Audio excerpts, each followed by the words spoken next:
இன்றைக்கு யாரோ ஒருத்தடத்துல ஆண்டவர் பேசிட்டு இருக்கிறாரு.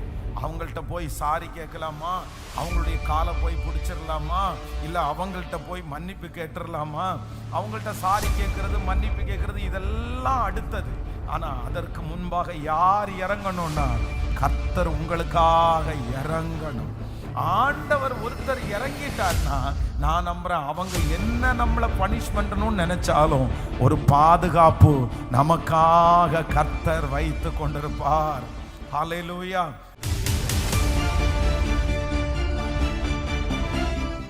வேதம் சொல்லுகிறது, அவரை நம்புகிறவர்கள் பாக்கியவான்கள், அவரை நம்புகிறவர்கள் பாக்கியவான்கள், அவரையே நம்பிக்கொண்டிருக்கிறவர்கள் பாக்கியவான்கள். அவர்களை ஒரு நாளும் அவர் கைவிடவே மாட்டார்.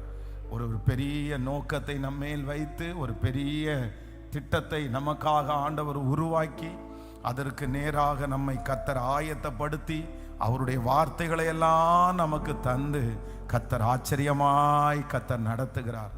அவரை போல பாதுகாக்கிற ஒரு தெய்வம் வேறு ஒருவருமே இல்லை. அவரை போல மறைக்கிற ஒரு தெய்வம் வேறு ஒருவருமே இல்லை. நம்முடைய தேவன் யார் அப்படின்னா, அவர் பாவங்களை மன்னிக்கிறவர் மட்டுமல்ல, நம்முடைய பாவங்களை மறைத்து இன்னும் மறந்து நமக்காய் உதவி செய்கிற ஒரு நல்ல தேவன். ஹல்லேலூயா. சில காரியங்கள் தாவீதை குறித்து வேதம் ரொம்ப அழகாய் தாவீதை குறித்து ஆண்டவர் எழுதி வைத்திருக்கிறார்.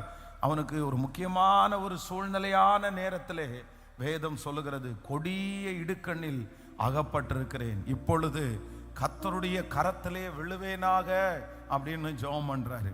அதே போல அகித்தோப்பேல் வெந்து அப்சலோமோட சேர்ந்திருக்கிறான் அப்படின்னு தாவீது அறிஞ்ச உடனே ஒரு ஜெபம் பண்றாரு, ஆண்டவரே அகித்தோப்பேலுடைய ஆலோசனையை பைத்தியமாக்குவீராக அப்படின்னு ஜெபம் பண்றாரு. அப்போ தாவீதற்கு ஒரு பெரிய நம்பிக்கை இருக்குது. என்ன நம்பிக்கை இருக்கு அப்படின்னு சொன்னா, நான் எந்த காரியத்திற்கு நான் ஜெபம் பண்ணினாலும் அந்த காரியத்திற்கு கர்த்தர் பதில் தருகிறதற்கு கர்த்தர் வல்லவரா இருக்கிறார். ஆமென். முயற்சி எடுத்தது அடுத்தது, ஊசாய அனுப்புனது அடுத்துதான் ஊசாய அனுப்புறாரு. ஆனா ஃபர்ஸ்ட் என்ன பண்றாரு அப்படின்னு சொன்னா, முதல்ல ஜெபம் பண்றாரு, ஆண்டவரே அகித்தோப்பேலின் ஆலோசனையை பைத்தியமாக்குவீராக. அதனால சில காரியங்கள் நம்முடைய வாழ்க்கையில நம்மளே ஒருவேளை ஒரு மீறுதல்களுக்குள்ளே இருப்போம், நம்மளே சில தவறுகளை செய்து அந்த காரியத்துல நம்ம தான் நம்முடைய பிரச்சனையினால தான் அது இருக்கலாம். ஆனாலும் நான் நம்புறேன், ஆண்டவரிடத்துல நம்ம உதவியை கேட்கும் போது, கர்த்தரிடத்துல ஜெபிக்கும் போது கர்த்தர் அதிலிருந்தும் என்னை தப்புவிக்கிறதற்கு கர்த்தர் வல்லவரா இருக்கிறார். எத்தனை பேர் ஆமோதிக்கிறீர்கள்? அதனால ஆண்டவரிடத்துல நமக்கு தகப்பனாய் நமக்கு தாயாய் அவர் இருக்கிறதுனால எதை குறித்து அவர்கிட்ட கேட்டாலும் கர்த்தர் நமக்கு செய்கிறதற்கு கர்த்தர் வல்லவரா இருக்கிறார். நம்முடைய தண்டனைகளை கூட குறைக்கிற ஒரு நல்ல தேவனை தான் நாம் ஆராதிக்கிறோம். பாருங்க, நினிவேயினுடைய ஜனங்கள் மிகப்பெரிய தவறு செய்தார்கள். அதனால ஆண்டவர் அந்த தேசத்தை அழிக்கிறதுக்கு ஒப்பு கொடுத்தார். ஆனா அந்த ஜனங்கள் எல்லாரும் ஆண்டவரை நோக்கி தங்களை தாழ்த்தி நான் இந்த மாதிரி நாங்க பண்ணினது தவறுதான், நாங்க இந்த மாதிரி செஞ்சிருக்க கூடாது, ஆண்டவரே எங்களை எப்படியாவது கைவிட்டுறாதீங்க, எங்களை அழிச்சிடாதீங்க அப்படின்னு ஜெபம் பண்ணின உடனே பாருங்க, அவங்க செய்த எல்லா தவறுகளையும் ஆண்டவர் மன்னித்து கர்த்தர் என்ன பண்றாருன்னா அவருடைய தேசத்திற்கு ஒரு சேமத்தை ஆண்டவர் கட்டளையிடுகிறார். அப்போ சில காரியங்கள் நம்மேல் அவ்வளோ பெரிய தண்டனைகள் நம்மேல் இருக்கலாம். ஆனாலும் நம்ம ஆண்டவரை நோக்கி பார்த்தோம் என்றால், நம்முடைய தேவன் யார் என்றால் மனது உருக்கமுடையவர், மனது இறங்குகிற தேவன், நம்மை மன்னிக்கிறதிலே தயைபெருத்த தேவன், யாருடைய கையிலையும் நம்மை ஒப்பு கொடுக்காத நல்ல தேவன். அதனால மனுஷனுடைய கையில விழுறதுக்கு முன்னாடி, மற்ற தலைவருடைய கைகளில் விழுறதற்கு முன்னாடி யாருடைய கையில விழுவோம்னா கர்த்தருடைய கையிலே விழுவோமாக. அவருடைய இரக்கங்கள் மகா பெரியது, மனுஷருடைய கையிலே விழாதிருப்பேனாக. அதனால நம்ம மனுஷனுடைய கையில விழுறதுக்கு முன்னாடி கர்த்தர் கையில விழுந்துட்டோம்னு வச்சுங்களேன், ஒரு சேதாரமுமே நமக்கு வராது. நமக்கு கர்த்தர் கையில் விழுகிறது தான் பெரிய பாதுகாப்பு. கர்த்தர் கையில் விழுகிறது தான் நமக்கு ஒரு பெரிய ஆசீர்வாதம். ஆமேன். இப்போ ஒரு திருடன் வந்து தப்பு பண்ணிட்டான். அந்த தப்பு பண்ணிட்டு அந்த திருடன் வந்து இப்போ கண்ணு முன்னாடி நின்றுட்டு இருக்கான்னு வச்சுங்களேன். அப்போ வந்து போலீஸ்காரர் நிற்கிறாரு. அந்த போலீஸ்காரருக்கு அவன் யாருன்னே தெரியாது, அவன் திருடன்னு மட்டும்தான் தெரியும். ஆனால் அதே நேரத்தில் அவங்க அப்பா அம்மா நிற்கிறாங்க. இப்போ வந்து ஒருத்தர் வந்து பார்த்து சொல்கிறாரு, எப்பா உன்னை யாருப்பா தண்டிக்கணும்? போலீஸ்காரர் ஐயா உன்னை அடிக்கணுமா, இல்லை உங்கள் அம்மா அப்பா உன்னை அடிக்கணுமா? நீ தப்பு செஞ்சதுக்கு உனக்கு தண்டனை கொடுக்க போகிறோம். ஆனால் போலீஸ்காரர் அடிக்கிறதுக்கு ஒப்பு கொடுக்கவா, இல்லை உங்கள் அம்மா அப்பாட்ட நீ அடி வாங்கிக்கிறியா அப்படின்னு கேட்டால் அந்த பிள்ளை என்ன சொல்லும்? இல்லை அந்த மனுஷன் என்ன சொல்லுவாங்க சொல்லுங்களேன்? கண்டிப்பா நம்ம எல்லாரும் என்ன சொல்லுவோம் அப்படின்னு சொன்னா, எனக்கு வந்து அவங்க அடிக்க வேண்டாம், எனக்கு யார் அடிச்சா போதும்னா எங்க அம்மா அப்பா எவ்வளோ வேணாலும் நான் அடிக்கட்டும் சார், பரவாயில்ல. ஏன்னா நான் பிள்ளைக்கு ஒரு பெரிய நம்பிக்கை இருக்குது, எங்க அம்மா அப்பா எவ்வளோ என்னை தண்டிச்சாலும் கவனத்தோடு தான் தண்டிப்பாங்க, மட்டாய் தண்டிப்பாங்க. அவங்களுடைய இருதயத்தினுடைய ஓரத்தில் பிள்ளைன்ற ஒரு பாசம் கண்டிப்பாக இருக்கும். அப்போ நான் சொல்றேன், நம்மளை மற்றவங்க தண்டிக்க வேண்டாம், மற்றவங்க நம்மளை சிட்சிக்க வேண்டாம். கர்த்தரிடத்தில் சொல்லுவோம், நான் செய்த தவறுக்கு நீங்க என்ன வேணாலும் செய்யுங்கப்பா, நீங்க என்ன மட்டாய் தண்டிங்கப்பா. ஆனா ஒன்று மட்டும், மனுஷனுடைய கையில மட்டும் என்ன ஒரு நாளும் ஒப்பு கொடுத்துடாதீங்க. மனுஷனுடைய கையிலே விழாதிருப்பேனாக. கைகளை உயர்த்தி எல்லாரும், மனுஷனுடைய கையிலே விழாதிருப்பேனாக. முழு பலத்தோடு சொல்லுங்க, அப்பா எந்த மனுஷனுடைய கையிலையும் நான் போய் நிற்கிறது மாதிரி எனக்கு அந்த சூழ்நிலை நீங்க அமைக்க வேண்டாமப்பா. அந்த இடத்திற்கு நேரா என்னை கொண்டு போகாதீங்கப்பா. ஆண்டவரே, அந்த மனுஷனுக்கு முன்னாடி போகிறதற்கு முன்ன உங்க சமூகத்துல நான் வர்றேன். நீங்க இந்த காரியத்தை எனக்கு செய்கிறதற்கு நீர் வல்லவரா இருக்கிறதற்காக ஸ்தோத்திரம் சொல்லுங்க அப்பா. அந்த கிருபை ஹல்லேலூயா. ஆமென். மனுஷனிடத்துல போகிறதை பார்க்கலும் யாரிடத்துல போகணும் அப்படின்னு சொன்னா கர்த்தரிடத்துல. இன்றைக்கு யாரோ ஒருத்தரிடத்துல ஆண்டவர் பேசிட்டு இருக்கிறாரு. அவங்கள்ட்ட போய் சாரி கேட்கலாமா, அவங்களுடைய காலை போய் பிடிச்சிடலாமா, இல்லை அவங்கள்ட்ட போய் மன்னிப்பு கேட்டுடலாமா? அவங்கள்ட்ட சாரி கேட்கறது, மன்னிப்பு கேட்கறது இதெல்லாம் அடுத்தது. ஆனால் அதற்கு முன்பாக யார் இறங்கணும்னா கர்த்தர் உங்களுக்காக இறங்கணும். ஆண்டவர் ஒருத்தர் இறங்கிட்டார்னா நான் நம்புறேன், அவங்க என்ன நம்மளை பனிஷ் பண்ணணும்னு நினைச்சாலும் ஒரு பாதுகாப்பு நமக்காக கர்த்தர் வைத்து கொண்டிருப்பார். ஹல்லேலூயா. ஆனா அதை தவறும் போது நம்ம வந்து எதுவும் செய்ய முடியாது. அதை ஆண்டவருடைய பிள்ளைகள் அதை தவறக்கூடாது. அப்போ நம்ம நிறைய பேர் மனிதர்கள் செய்கிற மிகப்பெரிய தவறு என்ன அப்படின்னு சொன்னா, மனுஷங்கள்ட்ட தான் போய் நிக்கிறோம். நம்ம மனுஷங்கள்ட்ட தான் போய் நிக்கிறோம். ஆனா மனுஷங்கள்ட்ட போய் நிக்கிறதுனால எந்த பிரயோஜனமும் இல்லை. நினிவே பட்டணத்தினுடைய ஜனங்கள் வந்து அந்த ஊழியக்காரனுக்கு முன்னாடி போய் நின்று எந்த பிரயோஜனமும் இல்லை. அதற்கு மாறாக அவங்க எங்க போய் நின்னாங்கன்னா கர்த்தர் சமூகத்துல போய் நின்றாங்க. அதனால எதுக்கு எடுத்தாலும் இன்றைக்கு ஒரு தீர்மானத்தோட நீங்க வந்து எழுதி வைத்துக் கொள்ளுங்கள், நான் கர்த்தரிடத்துல போய் நிற்பேன், மனுஷனுடைய கையிலே விழாதிருப்பேனாக, மனுஷனுடைய கையிலே விழாதிருப்பேனாக. அவருடைய இரக்கங்கள் மகா பெரியது. நான் உயிரோடு இருக்கும் நாளெல்லாம் எந்த மனுஷனுக்கு முன்பாகவும் போய் நிற்காதபடி கர்த்தர் ஒருவருக்கு முன்பாகவே நிற்கிறதற்கு ஆண்டவர் எனக்கு கிருபையா இறங்குவாராக. ஆமென். உன்னதமான கர்த்தரையே உறவிடமாக்கி கொண்டார். உன்னதமான கர்த்தரையே உறைவிடமாக்கி கொண்டார். அடைக்கலமான ஆண்டவரை ஆதாயமாக்கி கொண்டார். பாடும். அடைக்கலமான ஆண்டவரை ஆதாயமாக்கி கொண்டார். பாதை உந்தன் கூடாரத்தை அணுகாது மகனே, பொல்லாப்பு நேரிடாது நேரிடாது மகனே. பாடும் பாதை உந்தன் அணுகாது நேரிடாது நேரிடாது மகனே. ஆட்டுக்குட்டி ரத்தத்தினால் சாத்தானை ஜெயித்து விட்டோம். ஆட்டுக்குட்டி சாத்தானை ஜெயித்து விட்டோம். ஆவி உண்டு, வசனம் உண்டு, அன்றாடம் வெற்றி உண்டு. சொல்லும் ஆவி உண்டு, வசனம் உண்டு, அன்றாட வெற்றி உண்டு. கைகள மேல் பாதை உந்தன் கூடாரத்தை அணுகாது மகனே, பொல்லாப்பு நேரிடாது நேரிடாது மகனே. பாதை உந்தன் விசுவாசத்தோடு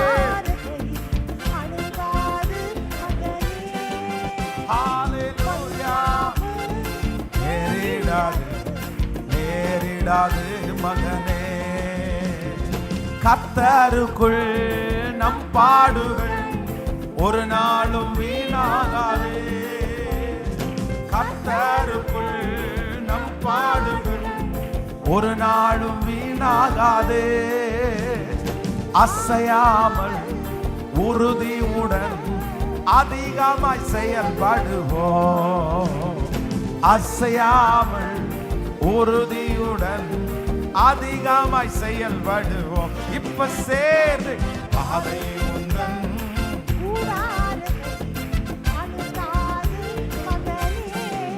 ஹல்லேலூயா. நேரிடாது நேரிடாது மகனே, பாதை உந்தன் கூடாரத்தை அணுகாது மகனே, பொல்லாப்பு நேரிடாது நேரிடாது மகன். நம்முடைய குடியிருப்போ நம்முடைய குடியிருப்போ ஹல்லேலூயா. நம்முடைய குடியிருப்போ பரலோகத்தில் உண்டு. வரப்போகும் இரட்சகரை எதிர்நோக்கி காத்திருப்போம். வரப்போகும் இரட்சகரை எதிர்நோக்கி காத்து கைகள மேல பாதை உந்தன் கூடாரத்தை அணுகாது மகனே, பொல்லாப்பு நேரிடாது நேரிடாது மகனே.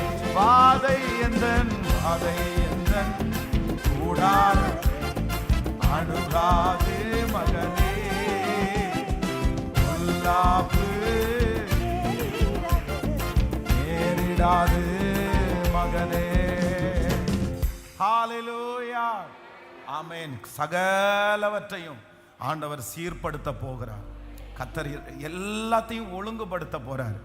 ஆனா நான் யாருடைய கரத்துல விழுவேன் என்றால் கர்த்தருடைய கரத்திலே விழுவேனாக. ஹல்லேலூயா.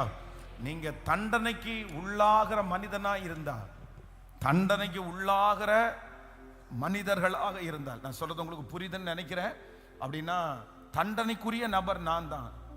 பனிஷ்மெண்ட் எனக்கு கண்டிப்பா கிடைக்கணும், எனக்கு பனிஷ்மெண்ட் எனக்கு கண்டிப்பா வேணும் அப்படின்னு சொன்னா, நான் பனிஷ்மெண்ட் பெறது மாதிரி ஒரு தப்பு நான் பண்ணிட்டேன், எனக்கு கண்டிப்பா பனிஷ்மெண்ட் கிடைக்கும் அப்படின்ற ஒரு நபர்களா இருந்தால் நான் நம்புறேன், நீங்க யாருடைய கரத்துல விழணும்னா கர்த்தருடைய கரத்திலேயே விழணும், ஆண்டவருடைய கரத்திலேயே விழணும்.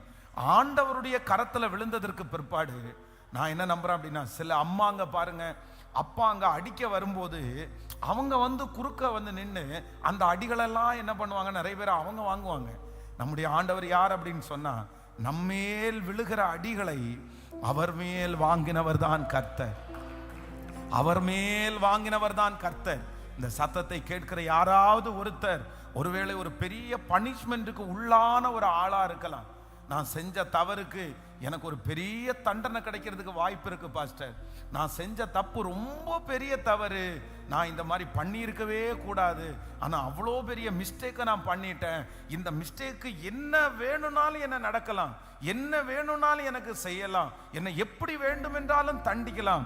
அவங்க நினைச்சாங்கன்னா இவங்க நினைச்சாங்கன்னா என்ன என்னென்னமோ பண்ணிடுவாங்க அப்படின்ற ஒரு காலகட்டத்துக்குள்ளே இருக்கிற ஏதாவது ஒரு தேவனுடைய பிள்ளை இந்த சத்தத்தை நீங்க கேட்டுக்கொண்டிருந்தா நான் நம்புறேன், இல்லை உங்க பனிஷ்மெண்ட் ஏற்றுக்கொள்ளுகிற ஒரு தகப்பன் இருக்கிறார். உங்க மேல விழுகிற அந்த அடி, உங்க மேல விழுகிற அந்த தண்டனைய கர்த்தர் குறைக்க பண்ணுகிறதற்கு கர்த்தர் வல்லவரா இருக்கிறார். ஆண்டவர் எச்சரிச்சும் ஆண்டவர் சொல்லியும் கேட்காம, அவ்வளவு கேட்காம துணிகரத்தோடு தைரியத்தோடு அந்த தவற நீங்க உங்களுக்கு இருக்கிற அந்த ஆசையின்படி விருப்பத்தின்படி உங்க இஷ்டப்படி நீங்க அந்த காரியத்தை சூஸ் பண்ணி அந்த காரியத்தை தெரிந்து கொண்டு அந்த காரியத்தை செஞ்சு, ஆனா இன்னைக்கு அது உங்களுக்கு ஒருவேளை வித்தியாசமா தெரியலாம். இல்லை நான் அதை பண்ணியிருக்க வேண்டாமா இருந்துச்சு, நான் அதை செஞ்சிருக்க கூடாது, ஆண்டவர் என்னை தடுத்தாரு, ஆண்டவர் என்னை நிறுத்தினாரு, ஆண்டவர் எனக்கு வேண்டான்னு ஆண்டவர் சொன்னாரு, ஆனா நான் கேட்கல. ஆனா இன்னைக்கு எனக்கு அதன் நிமித்தமாய் ஒரு பனிஷ்மெண்ட் வருமோ அப்படின்றது மாதிரி நீங்க யோசிக்கலாம். ஆனா நான் நம்புறேன், அவருடைய கரத்திலே விழுவீர்களே ஆனால், கர்த்தருடைய கரத்திலே மறுபடியும் விழுவீர்களே ஆனால், அவர் இரக்கமும் மன உருக்கமும் நீடிய சார்ந்தமும் உள்ள கர்த்தர். அவர் இறங்குகிற தேவனாயிருக்கிறார். அவர் எவ்வளவு வேண்டுமென்றாலும் எனக்காக அவர் இறங்குகிறவர். அதனால கர்த்தருடைய கரத்திலேயே விழுவோமாக. எல்லாரும் சொல்லுங்க, ஆண்டவருடைய கரத்திலேயே விழுவோமாக. மனிதனுடைய கையிலே விழாதிருப்பேனாக. மனுஷனுடைய காலில் விழுறதுனால எதுவும் நடக்க போறது இல்லை. ஒரு ஆண்டவருடைய பிள்ளை எந்த நேரத்திலையும் எந்த மனுஷனுடைய காலையும் விழக்கூடாது, எந்த மனுஷனுடைய காலையும் விழக்கூடாது. உன் தேவனாகிய கர்த்தர் ஒருவரே அன்றி வேறு ஒருவரையும் நாம் பணிந்து கொள்ளாதிருப்போமாக. மனுஷனுடைய காலில் விழுறதுக்கு அவங்க என்ன இதுவா? அது அப்படி இருக்கக்கூடாது. சில உலகத்துல இருக்கிற மனுஷங்க போய் விக்கிரக அந்த மனுஷனுக்கு முன்னாடி எல்லாம் காலில் விழுறாங்க. கர்த்தர் அதை முழுமையாய் ஆண்டவர் வெறுக்கிறார். ஆண்டவருக்கு அது பிரியமே இல்லை. அப்போ கல்யாணத்துக்கு கூட சிலர் பாருங்க, அம்மா அப்பா அவனுடைய காலில் விழுந்து ஆசீர்வாதம் வாங்குங்கன்னு சொல்லுவாங்க. அது ஒரு தவறு, ரொம்ப பெரிய தவறாய் நம்ம சொல்ல முடியாது. ஒரு சடங்காச்சாரமா அப்படின்னா அம்மா அப்பா அவர்களுடைய பிளஸ்ஸிங் நமக்கு வேணும் அப்படின்றதுக்காக நம்ம நிறைய பேர் சொல்லுவாங்க. ஆனா என்னை பொறுத்தவரையில் காலில் விழுந்து ஆசீர்வாதத்தை வாங்கன்றதும் இல்லை, அவங்கள்ட்ட முழங்கால் படிட்டு எனக்காக ஜெபம் பண்ணுங்க அம்மா, எனக்காக ஜெபம் பண்ணுங்கப்பா, அந்த ஆசீர்வாதத்தை நம்ம வாங்கினா போதும்னு நினைக்கிறேன். நீங்க எக்காரணம் கொண்டும் எந்த சூழ்நிலையிலையும் இனி யாருடைய காலையும் நாம் விழக்கூடாது அப்படின்ற ஒரு சூழ்நிலை. நீங்க எப்பவுமே அதுல நீங்க தைரியமா இருங்க. கர்த்தருடைய கரத்திலே விழுவோமாக. அவருடைய இரக்கங்கள் மகா பெரியது. அதே போல என்னுடைய காலில் விழுகிற வரைக்கும் கொண்டு வந்துட்டீங்கன்னு வச்சுக்கோங்களேன், அது ஒரு பெரிய நெகட்டிவா போயிடும். சில மனைவிகள் அப்படிதான், தன்னுடைய கணவனார காலில் விழுற வரைக்கும் அந்த பிரச்சனையை தொடருவாங்க.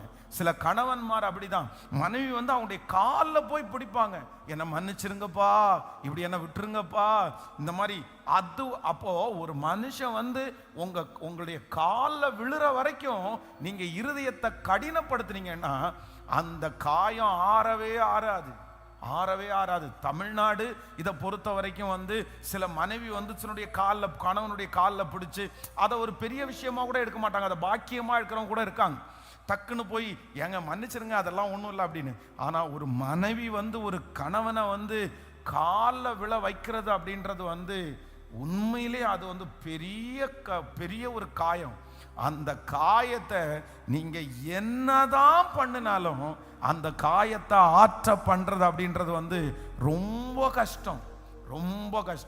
கணவன் காலில் பிடிச்சி மன்னிப்பு கேட்கிற அளவிற்கு ஒரு மனைவி எப்படி விட்டு வைக்கலாம், இல்லைன்னா ஒரு மனைவி வந்து தன்னுடைய காலை பிடிச்சு கெஞ்சுற அளவிற்கு அது இறங்க வேண்டாமா? அதுக்கு முன்னாடியே உங்க மனசு இறங்க வேண்டாமா? அது இல்லை வேணாம். அப்படியெல்லாம் நான் ரொம்ப கடினமான ஆளெல்லாம் கிடையாது. நான் அவ்வளவு ஆண்டவரே பாருங்க, மகா பெரிய தேவன், உன்னதமான தேவன். வானம் அவருக்கு சிங்காசனம், பூமி அவருக்கு பாதபடி. ஆனா அவருடைய காலில் போய் முழங்கால் படியிட்டு பணிந்து குனிஞ்சோன்னா அடுத்த நிமிஷத்துல இரக்கம் பாராட்டி அவர் நம்மை விடுதலையாக்குறதற்கு வல்லவரா இருக்கிறார். அவரே அவருடைய காலில் கூட விழணும்னு அவர் நினைக்காத போது மனுஷங்க நம்ம எப்படி நினைக்கலாம்? சிலர் சொல்லுவாங்க, என் காலில் வந்து விழுந்து மன்னிப்பு கேட்கட்டும், அதுக்கப்புறம் நான் பண்றேன், அதுக்கப்புறம் நான் செய்கிறேன். இது வந்து ரொம்ப உச்சகட்டம். கர்த்தருடைய கோபம் தலைமையில வர்றதற்கு உங்களுடைய வைராக்கியத்தினுடைய உச்சகட்டம். இன்னொரு மனுஷன் வந்து என் காலில் வந்து விழுந்து மன்னிப்பு கேட்டாதான் நான் அதை செய்வேன் அப்படின்னு சொல்றது வந்து ஆண்டவருடைய பிள்ளைகளுக்கு ஆகவே ஆகாது. அதுவும் தகப்பன், அப்பா என் காலில் விழணும், அம்மா என் காலில் விழணும். நான் சொல்றேன், இந்த வார்த்தையை நான் உச்சரிக்கிறேன்றதுக்காக தப்பா நினைக்காதீங்க. அந்த மாதிரி எண்ணம் இருக்கிறவங்க வாழ்க்கையில எந்த நேரத்திலும் நீங்க உயர முடியாது. மனைவிக்கு சொல்றேன், கணவன் பிரதருக்கு சொல்றேன், உங்க கணவனார் வந்து அந்த மாதிரி ஒரு சூழ்நிலை வருது அப்படின்னு சொன்னா நீங்க தயவு செய்து இல்ல, வேண்டாம், அவ்வளவு கல்லஞ்சிக்காரன் நான் கிடையாது. நீங்க என் காலில் விழுந்து மன்னிப்பு கேட்டதுக்கு அப்புறம் நான் இறங்குவேன் அப்படின்னா இந்த இடத்துல தயவு செய்து நீங்க நிக்காதீங்க, அந்த அளவிற்கு போகாதீங்க. ஏன்னா நாம் செய்த தவறு அதிகமான தவறு. கர்த்தர் எல்லாவற்றையும் மன்னிக்காமல் இருப்பார். ஆனால் நம்ம யாருமே இந்த உலகத்துல ஜீவனோட வாழ முடியாது. ஆனா கர்த்தர் எனக்கு மன்னித்திருக்கிறது 1 2 அல்ல, 1000ங்களை கர்த்தர் எனக்கு மன்னிச்சிருக்கிறாரு, லட்சங்களை மன்னிச்சிருக்கிறாரு. அதனால நான் எல்லாருக்கும் மன்னிக்கிறவனாகவே இருப்பேன். ஹல்லேலூயா, ஹல்லேலூயா.